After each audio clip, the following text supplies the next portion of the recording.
All right, today I'm joined by Kelly Dowell, the founder of Onlawn, a digital marketing agency built specifically for lawn care and landscaping businesses. Thanks so much for joining me today. Hey, James. It's awesome to be here. Thanks for having me. Yeah, we've obviously had a ton of good conversations outside of this, but really looking forward to really diving in deeper today with you. Yeah. One thing I really like to start off with kind of asking and learning more about. I think there's always so I've talked to hundreds of different agencies. There's always this kind of blended strategy or approach of like, do you go general, broad marketing, advertising services, or do you go niche specific for an industry? And I think the way of the future, where I think all the trends are going, is more and more niche specific type of marketing services. And you've obviously like jumped on that early on and have been going on with this. But what do you how did you approach that of setting up your marketing company that way? And because I think there's a lot of like fear of like missing out on other opportunities, but how did you decide to go all in on this type of strategy? Yeah. I definitely hear that on the fear of missing out. And I'll kind of tell you my story. Yeah, I'll please. kind of start there because that's really how I got into it. My parents owned a landscaping company. And so while I was growing up, I worked there and I kind of got to go through every different aspect of that business from being like 7 years old and working out of our house and like the phone would ring and I would like run to grab it, and pick it up. And my parents were like, oh my gosh, I'm a talker. And so they kind of gave me jobs. Like back then, my mom was stuffing envelopes like manually with like the bills inserted and like the invoices and the stamps would have to be like licked and put on there. And we had like sticker for addresses. So they gave me that job. It paid me $7 an hour, which back then was fantastic. My dad would go out plowing snow in the wintertime and I would try to like make him, snacks, beef jerky and stuff when he came back in. And then eventually I would go out with him. Just seeing it from that like family level really brought me into the green industry. And as I grew up, as a teenager, I started doing some outside work and horticulture work. I started doing more account management. And like I said, just really traversing the entire business from the ground up. I went to college in state, and so I was able to work every other day and schedule my classes every other day and grow through the business. We had really been a team that was good at the production. We were really good at getting things done, but we didn't have a sales machine because we just had a lot of word of mouth and referrals. And as I became more in the sales position, I was like, I need more leads. Like, I need more. I just was thirsty and hungry for more. And so I created documents like when Canva first came out, I created like documents for hanging on people's doors and just like sales pitches, right? The things we never had before. Sorry, my Roomba was trying to come in here. I had to shut the door. And so anyway, so I started making these marketing materials, which I didn't really realize at the time was marketing materials. We onboarded HubSpot really early on when HubSpot first came out. And I remember it just being this huge expense that I had to convince my parents to buy into. And so I really utilized like my sales pitch skills, got us on HubSpot and really into that inbound marketing right from the ground level when that was new. Blogging, all those things. We didn't have Chat GPT, Canva was still really new. So it was fun. Those were the fun, good old days I like to think about. And anyway, after a while, I realized I really liked the marketing side of things and I could do this and build these systems for other people throughout the United States and not just limit myself to the one company where I was. In addition to that, I also wanted to move to Florida. We were in St. Louis, Missouri. The winters are rough there. Seasonal depression is real. And those gray skies don't do it for me. So I was like, I want to move to Florida. I want to work remote. Like, I can't work here anymore. And 8 years ago, or almost nine, I quit my job and took that leap of faith to start my own business. And as you kind of asked about, like, why the green industry, well, I was like, I can do this for everyone, right? Yeah. Like, I Yeah. can do marketing. I can set people up on HubSpot. It doesn't matter what business they run. And I started building websites and just doing anything I could get my hands on. And I quickly realized after getting fired and just struggling so much that the green industry is what I know and it's who knows me.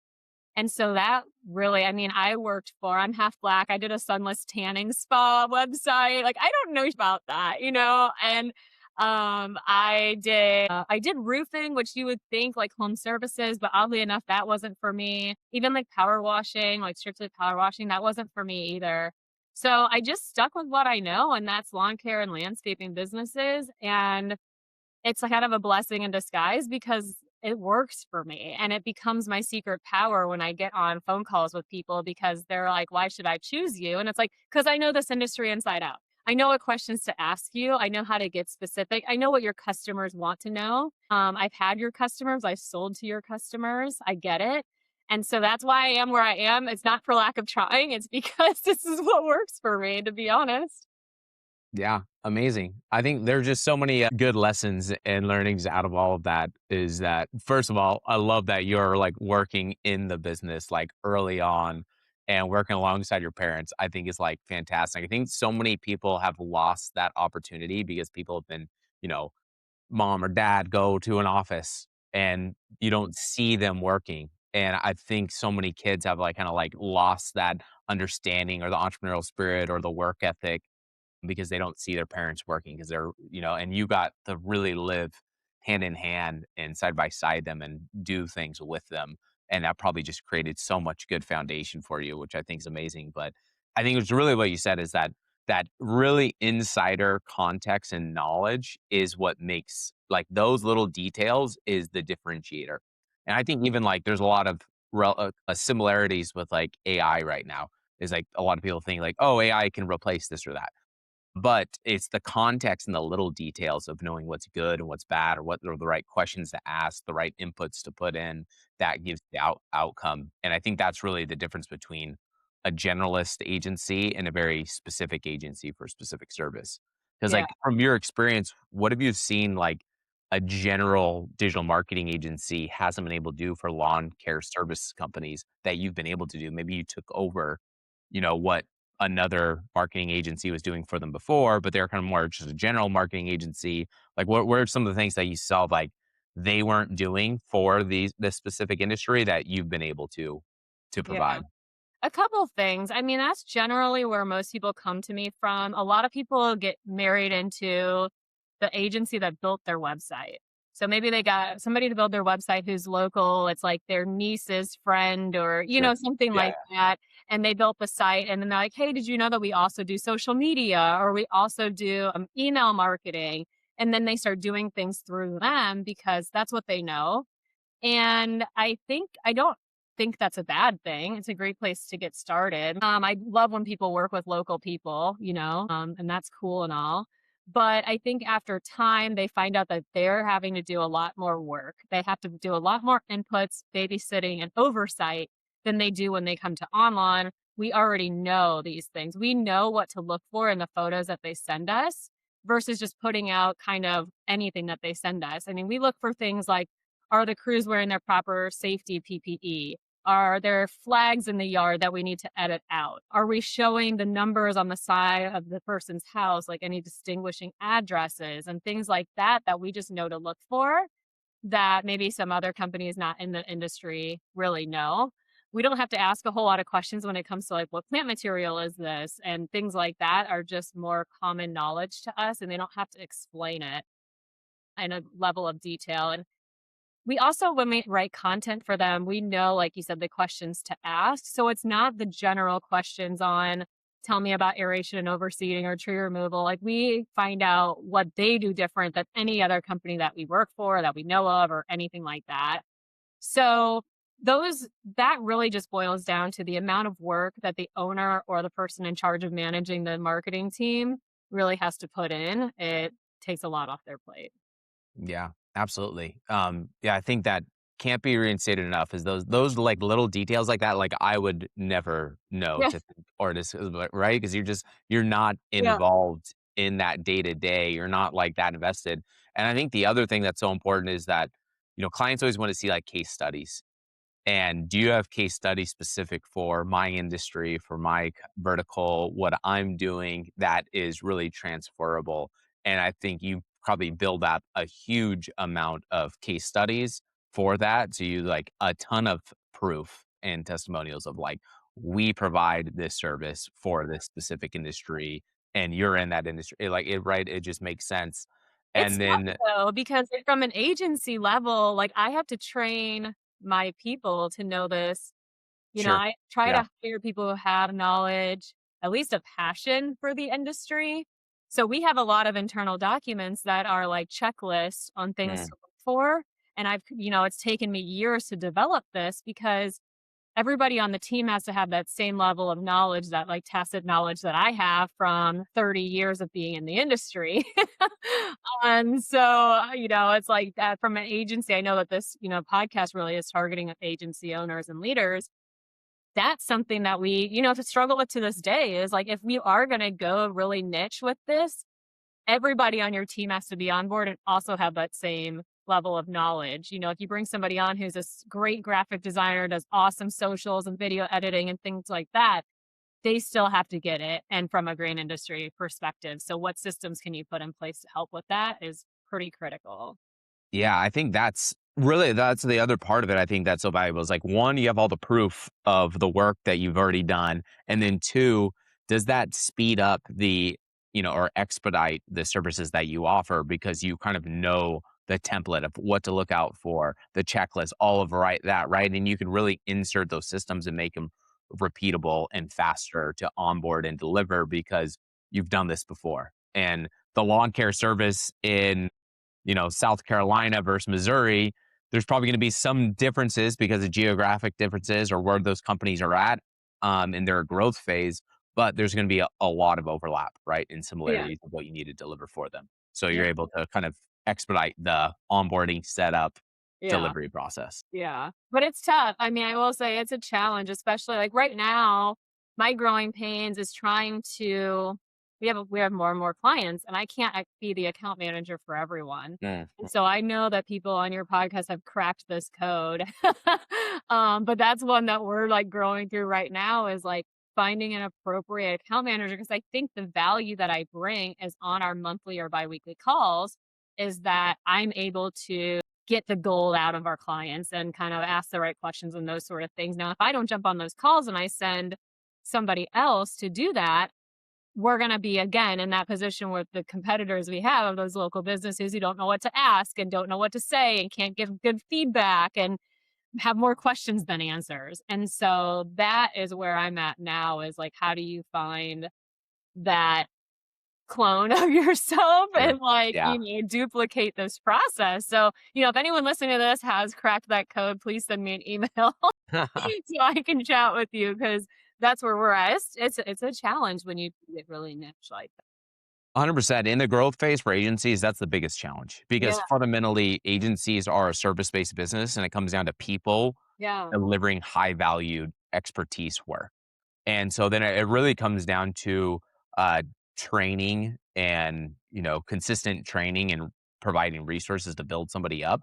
I believe it's like the same way you would kind of train or process for like you have your process for your SEO, your social media, what you're going to deliver. I think you also need like same training recruiting process for your staff for account management. And so I think it just comes down to that because at the end of the day, this is a very common challenge for most agency owners is that when they're founder led and growth is all dependent on them, they have a hard time, like you said, cloning themselves.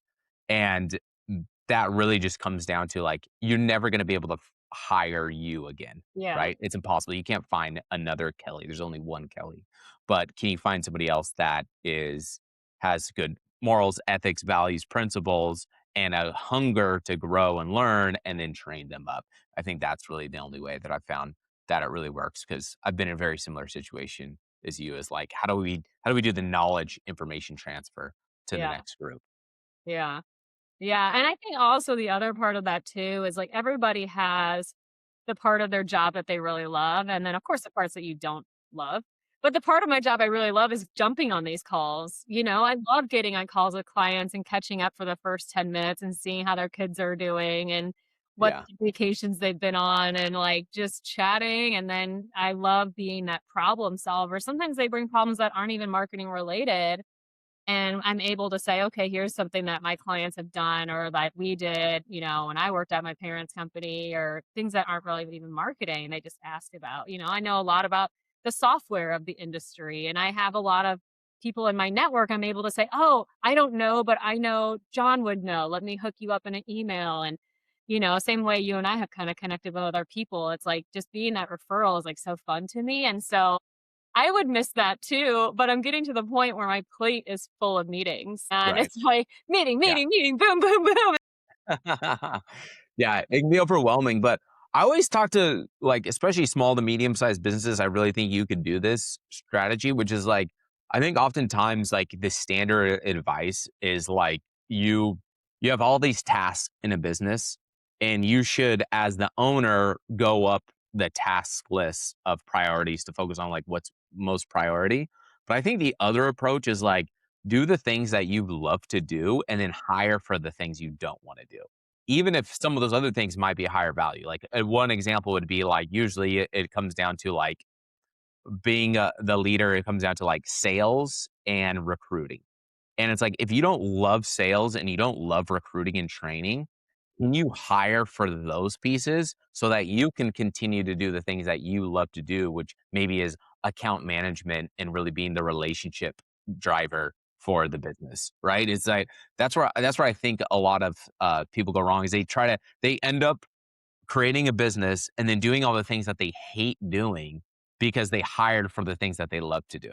Yeah, and then you You get know, it's burnt. like, can you inverse that? Is like that's what I always think about. Yeah, how do I continue to do the things that I love to do? Since my business, like I'm gonna build it the way I want and then hire out for the things I don't I want. love that. I appreciate that tip because I feel like that's kind of where I've been leading myself to. Like, I love the meeting part of it. I hate the send the follow-up notes, like Sure. Yeah.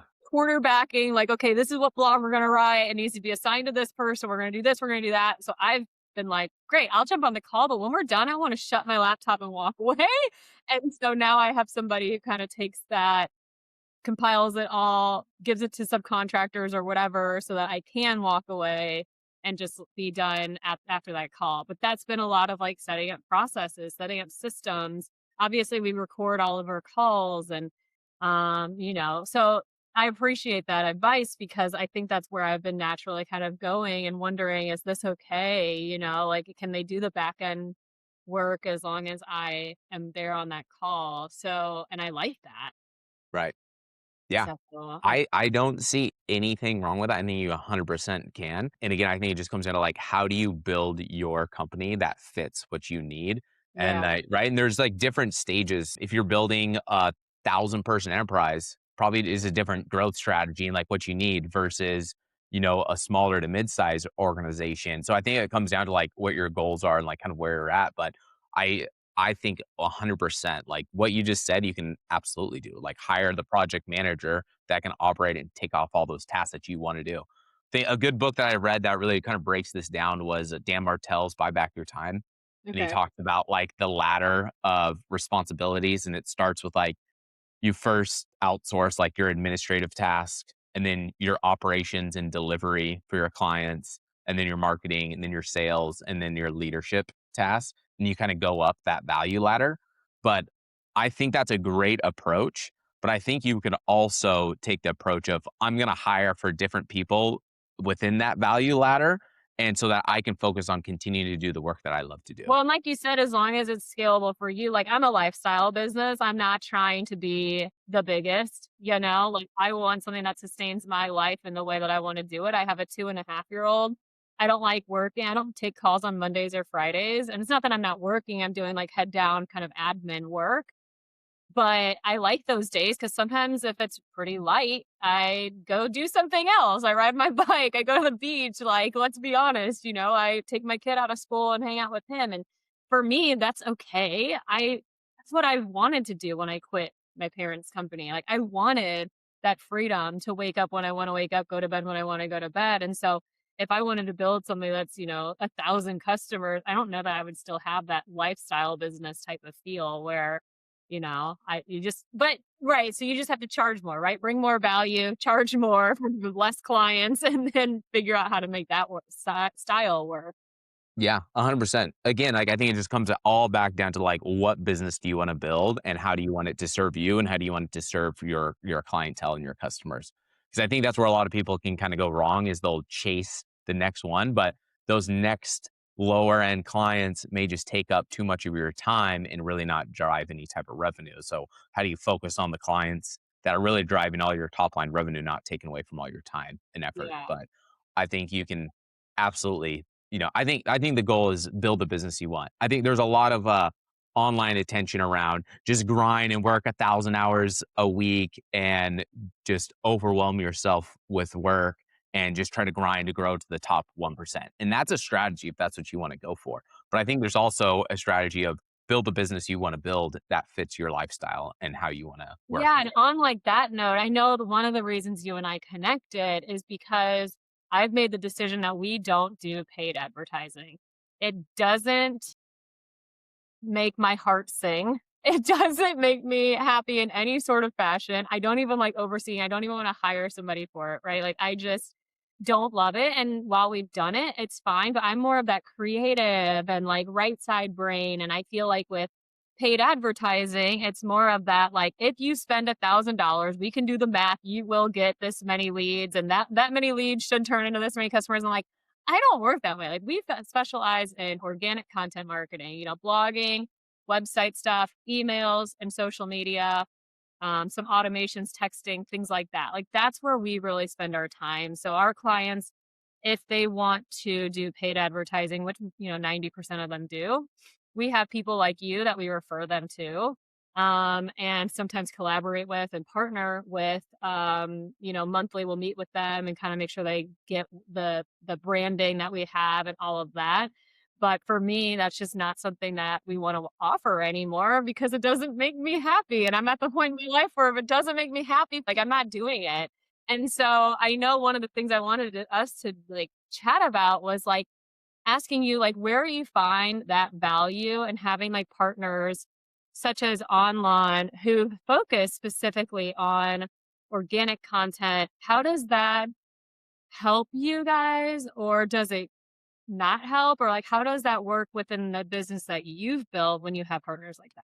Yeah, that's a great question. I think, first off, I think what you're talking about, like focusing on the services that you want to focus on, I think is the right model. And I think more and more agencies are going down that model. I think a lot of agencies try to grow horizontally, so they just offer more services, but then they get overwhelmed and they realize, like, we make all our revenue and we're best at this service, but we're offering all these other services and it's draining our people and it's draining everything. And that's why we took that same approach, but we just focus on paid because that's what all my experience is. That's what we're best at. And we even tried to go down the route of, like, oh, a lot of our clients need support with lead gen pages. So we're going to help out with lead gen, or we're going to help out with email marketing follow up. Right. And we tried to go out that route because a lot of companies, and we realized, like, we're just not good at it. Yeah. We're not fast at it. We're not Yeah, specialized that's enough fair at it. too. We're not fast, Why? we Why suck. am I wasting my time on this? Yeah. Right, and, like, it just didn't make sense, and so we decided to cut that all out, but that was something I tried to add in last year, and it did not work, and it was kind of a Right. fail, and I was like, "Nope, going back to paid." And I think, that's where I think, the content, and then go back to your main question. Organic gives the foundation that the business is legitimate, is valuable, is worth what the customer is looking for. Because more often than not, what we see now is, like, the flow to get somebody to sign up for a service or whatever is ad. They look at comments, people click on the profile, they check out the organic page, and then they click through to the landing page and decide whether or not they're signing up. So I think all of that organic creates this foundation that this is a legitimate business that I want to do business with and I want to be a customer of. And then I'm going to decide to sign up. And so I think that organic presence we always talk about is like the foundation that a business needs to have in order to really help paid do better.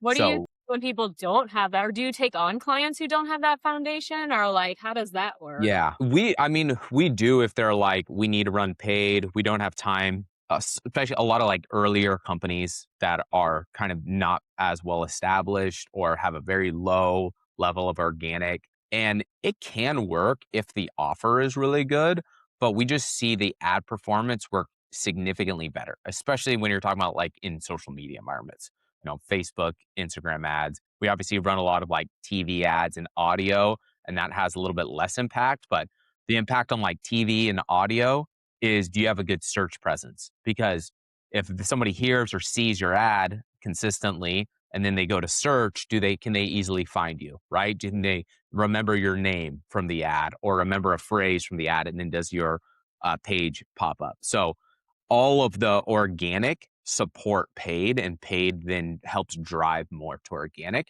And I think too often brands and companies and marketers think too siloed of like, I just do this one thing and my customers only experience me through this one route.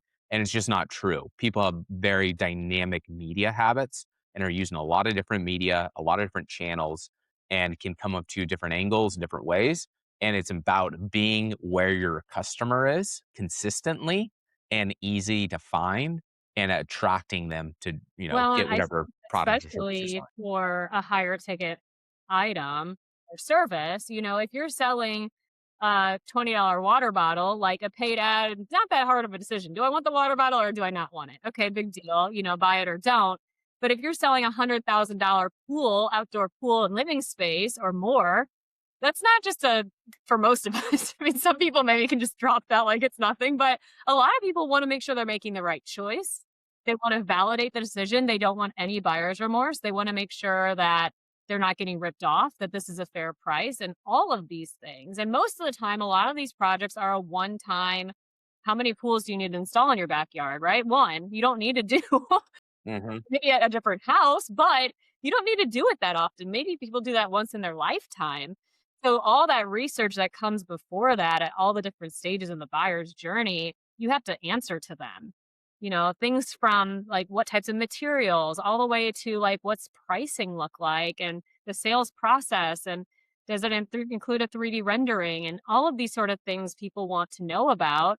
And they might get your paid ad, but they need these questions answered, and different sort of people like video, people like to read, different people like, whatever, short style, long style. And so answering to them in all the different fashions so that when they do get the served the ad or they are ready to buy or the salesperson knocks on the door, like they don't they pretty much decided at that point. Like if you guys got your shit together, you show up on time, you send me the proposal, like I'm probably gonna buy just because I know what I'm getting myself into. That's where we like to live, is making sure that all of those kind of intangible, and like I said to you, like, we don't really call it, like, any sort of ROI because I can't say if we write this one blog on the pricing of a pool install, I don't know. I can tell you how many people looked at it, but it's not really a huge conversion tracking thing for us because you don't know what really sold them. Was it the social media post highlighting your culture of your team? Like all these different things just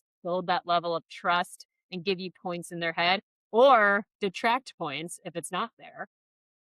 Yeah, absolutely. I think it's really just like the foundation you're building. You're building this ecosystem that will attract and convert audiences. And I think that's why most brands, we're really seeing pivot from like a single oriented, this channel, this post, this ad got this conversion result, and looking at it more macro is, what is my entire marketing strategy and mix?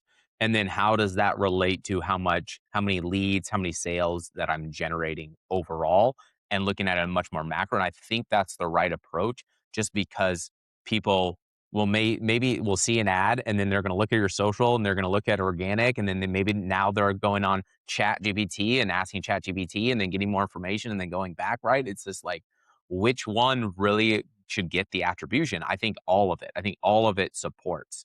And that's where we just see is like, paid really just allows you to reach that extra 100,000 million extra people that you wouldn't have reached organically, because you didn't get in front of them, because they either weren't searching specifically for you, or there's just so much competition and noise across all these different social channels and online and everywhere, is that you can just force exposure to a very specific target audience and then drive that through your organic channels, and Yeah. then And we know eventually social that media leads to is pay sales. to play now. Like it has been for Yeah. years.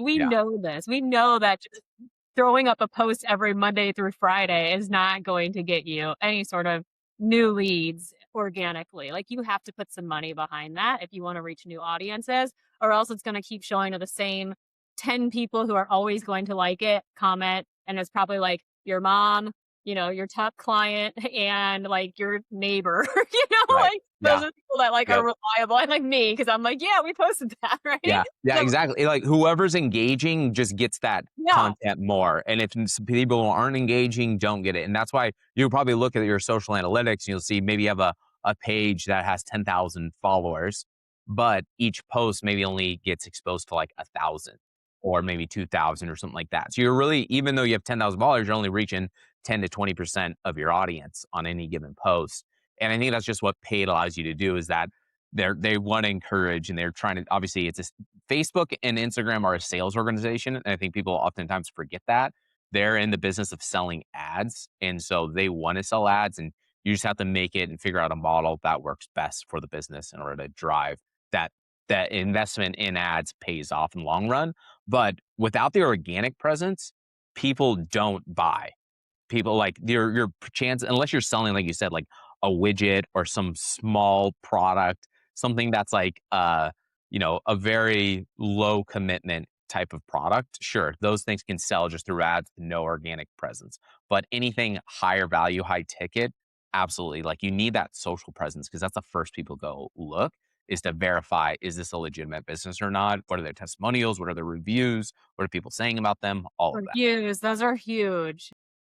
Yeah. I mean, even as a consumer myself, I'm always like, if I'm on the fence about anything or at all, like I'm looking at reviews, even if buying something on Amazon, like, Mhm. I always click on the review. If it's 4.4 stars, I still want to click and see like why do we like it and why do we maybe not like it, Yep. even if it's like I a widget. Like, filter 4.5 every time, or yeah, every 4 time. stars, right? That's like my automatic filters, 4 Yeah. stars and above, like, that's where my Right. Miss starting me with point. that 3.8. Like, I don't need whatever that is that you're selling. You're right, like, there's something probably wrong, like, review is, as long as there's enough reviews, that is good. The other place I think people are going now is all the AI platforms, Yeah. ChatGPT and others, to go research and get information. And I really look at that as that I think people are using these similar to how you would ask a friend or a family member for recommendations. Always, right? Like referrals, you build your business off of a lot of referrals, a lot of lawn care services, I'm sure, built their businesses off of referrals. Is that referrals are very valuable because it's like a review, is that it's other people's experience vouching for this business. And I think where everything's going, and though I think way people are using Chat GPT and others, is that they're looking at it like asking a friend and a family member for referrals. And that's why we've seen from a lot of people I've talked to, is the conversion rates from ChatGPT get traffic has been really good for referral traffic, because it's basically giving you an honest take that people trust. And so what have you seen just in kind of the lawn care service and businesses of, like, SEO's impact or Yeah. AEO's impact on No, these for businesses? Have you seen sure. anything changing there? Yeah, I think one of the things that I tell my clients a lot is the old style of like SEO and Google search. People would search lawn care near me, for example, and they would have pages of options. So they could scroll through the ads, through the map thing, and then have like the top organic posts. They could even go to page two. They wanted to get frisky and go to page three, right? Or they could type a different search term. Now, when people are using something like Claude or ChatGPT or whatever, they might say, what's the best lawn care service in Omaha, Nebraska? And it's going to give you maybe three options. Here's what we found. It's based on reviews, it's based on the content you have, all of those sort of things. And that's what you get, right? Like people aren't, there's no page two. People aren't like, give me more options, like, and same thing with a lot of people are looking for pricing. We talked about pools, so I'll stick with that. What's the average price of a something thousand square foot pool or something gallon pool or a backyard pool or something like that? And if you haven't written about pricing for pools in Omaha, Nebraska, like you're not going to show up. And if you don't show up, you're just not there. You just can't be clicked at all. There's no page two. If you're not there, you're just not there. And people are looking for that. So that's why everyone's like, well, everybody's doing AI searches now. Nobody's searching on Google, which one isn't true, but two is people, yes, they are using it. And that's why it's even more important to have content on your website page, a really good presence with reviews, a really good social media presence because it's searching social stuff too. Google's searching social, Instagram captions are searchable, LinkedIn profiles are searchable through social and or sorry, search and through AI. And so if you're not talking about it, your competitor is, and you're not being shown at all. So that's kind of where we're seeing the biggest change is being you want to be there, you want to show up. Yeah, it's made it, I think, organic content 10 times more valuable and Yeah. important. Is that do you have a presence online that's accessible and searchable by these AI platforms so they can you have the opportunity to come up in a relevant, question, query, whatever you want to call it in the chat results. And I think the really interesting point of like, you're right, like you get 3 options now or however many options ChatGPT gives you, you're not asking for more, you're not getting more. So if you're not showing up in those top ones, then you're really missing out on a lot. I think that's why a lot of search traffic has dropped off significantly is kind of those 2 parts is one, it's more like consolidation really from ChatGPT and others. Mm, And then 2, that traffic's obviously come from ChatGPT rather than Google, but Google's still very important. But yes. yeah, you're seeing that blend and that traffic going that way. And then we'll see what also happens. ChatGPT also just released their self-serve platform very recently. So now you can run ads as well on ChatGPT. So it'll Are be you interesting guys to see. utilizing that and testing it out? We haven't like officially tested for any advertiser yet, but I'm sure it's going to happen Yeah. very soon this year. Yeah. So we're just kind of looking at it, seeing what the pricing, targeting capabilities and everything are. It's very, very basic right now. There's not even, you can't even optimize for like conversions or anything like that. That's supposed to come later this year, but we'll see kind of how that plays out and what the response. What I'm most curious about is the response from the users for ChatGPT ads. Yeah. Obviously, they've built up a lot of trust, right? We just talked about like people really trust the responses and answers that they get. Are they gonna trust the ads? That's That's what we don't know. So, I think the traffic, I think, is still gonna be significantly more valuable from the organic like, an organic response from ChatGPT than an ad. Like, ad traffic is still gonna be lower quality probably than your ChatGPT referral traffic, but it's just a unique opportunity to reach a very relevant audience. I have a question for you. Are you guys using I'm intrigued by Reddit ads. Reddit, Yeah. like Nextdoor and Yep. things like that. Like for like obviously we do a lot of local service businesses, but I'm just curious, are you guys doing that? Do you find it valuable? Yeah, great question. We're running some Nextdoor ads right now, much more focused on like awareness side. Yeah. Okay. All of them are really good for driving like specific targeted relevant traffic. Their algorithms are just like 10 years behind like Meta and Google. Okay.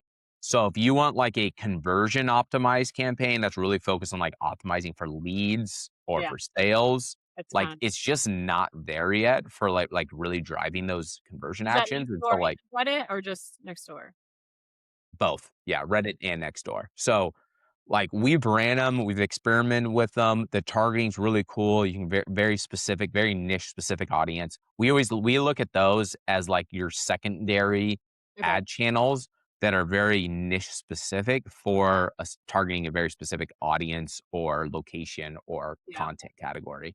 But they're definitely very good for like targeting relevant content categories and markets and everything. I could see for definitely for like lawn care services, I think Nextdoor can make a lot of sense. And then Reddit seems to be very specific for like very specific content categories if you want to target.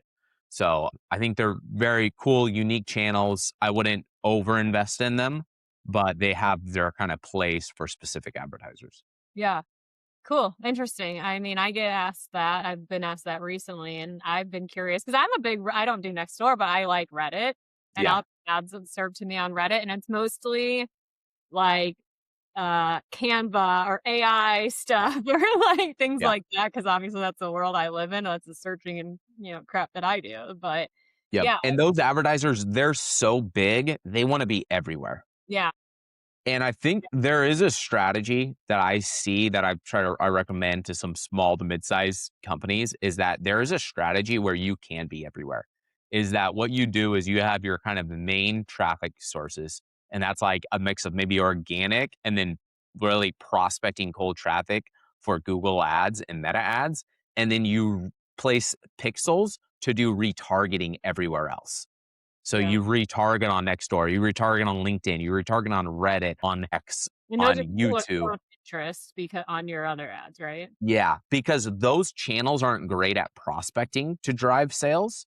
Okay. But if you just want to get in front of and stay in front of your highest prospect audience, which is your meta traffic, your Google traffic, your organic traffic, and then retarget across all those other digital little walled garden ecosystems, now you have this like marketing layer that you are everywhere for your audience. And Yeah. I think that's a great strategy that's really underutilized, especially by small to mid-sized companies. Yeah. I love that strategy. I love that technique. Yeah, and it's like you really don't need that much budget because you're probably like you can retarget, mattering on how large your retargeting audience is, but you can retarget across all of those channels for a pretty like insignificant amount of budget Yeah. relatively. So, and you're like, you're staying in front of your highest prospect audience, which is the traffic that you've driven in from your social and your chat GPT and or all your organic channels and everything else. And maybe some like very specific targeted ad channels like Meta and Google that do a great job at driving like your highest quality relevant traffic that is most likely to buy Yeah. and then retarget everywhere. That's sick. I love it. See, and that's why Yeah. I don't I don't live in that world. I'm like, we'll call James. Like we yeah, like you said, I'll be the first to admit it. We'll stick Yeah, with the and I think this is why like specialists are valuable, right? Is that you get kind of unique strategies that you just wouldn't think. And I think that's the big difference between like somebody who's like trying to use AI to build out all their marketing channels versus like using a specialist that really knows is that it's all about the context. It's the same way with, like you had the context and insider information around lawn care services because you grew up in that space. And so you know significantly more than somebody else because it's about the details and it's about the, unique tangibles that you have to offer. And I think it's the same thing with having like a specialized service is that are you great at one specific service and you know everything about it? I always say is that we're 2 feet wide, but 1,000 feet deep in the paid media space, right? Rather than being 1,000 feet wide and 2 feet deep generalist across a bunch of different industries or services. I love it. I love that. That's awesome. Yeah. Congrats on all the things you've built, man. I applaud you and look up to you, and I love when we chat because I always feel like we have this like back and forth connection where you say something, and I'm like, yeah, I totally vibe with that, and vice versa.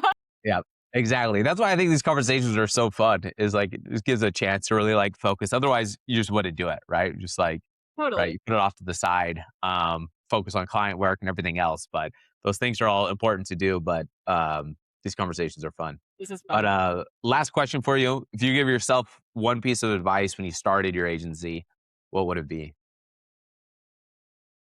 Okay. Give myself one piece of advice when I started my agency. I would probably say don't overthink it. Have fun with it, make it your own. It's not about being the biggest, the baddest, ensure that like at the end of the day the work that you're doing is still enjoyable so that you don't suffer from burnout.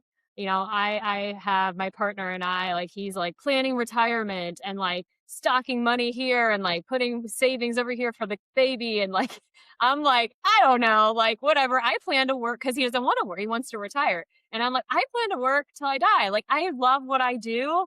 I want to like jump on calls when I'm 70 and see how people are doing. Like I want to do that, and I think that's really cool. So that's kind of what I would say is just keep going with what you love to do and don't be afraid. Awesome, I love it. It really, I think it fits right in the build the agency and the business that you want to operate in. Yeah, yeah. Awesome. Thanks so much for joining me today, Kelly. Thanks, James. Have a great rest of your day.